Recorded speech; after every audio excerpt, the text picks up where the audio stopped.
Kabuhanan mo. Nakabihan pa na lang ba na? Ay, mga kabuti po. Charm! Dito na kami. Ay! Hello. Halo. Ewan ka na dyan. Oo. Kamusta po kayo? Narinig namin yung pinag-uusapan ninyo. Tamang-tama. May mga tala kaming gamit ng baby, oh. Ay! Ang pantulog. Ang kulilintaw. Thank you po. Nakakaswerte ka naman sa mga biyanan mo. Siyempre naman, mahal namin si Charm. Parang anak na ang turing namin dyan. Maraming salamat ha. Dahil sa inyo, nakahanap ng bagong mga magulang ng apo ko.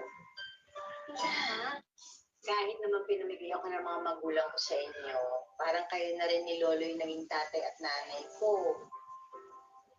Ay, gutom po ba kayo? Nagluto ako. Ay, dahil Mabuti pa nga. Sige. Sandali. Si John Ray nga pala. Nasa trabaho po, pinatawag ng boss niya, hindi ko nakatanggi.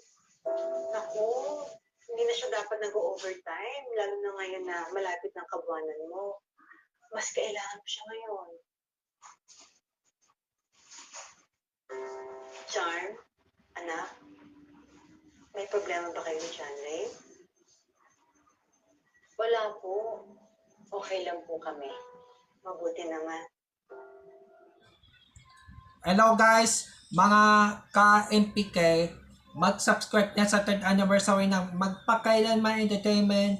I-click natin yung subscribe channel, i-like sa Facebook page, i-tweet sa Twitter, i-follow lang sa Instagram, at mga social ng mga media accounts. Maraming salamat po mga ka-magpakailanman.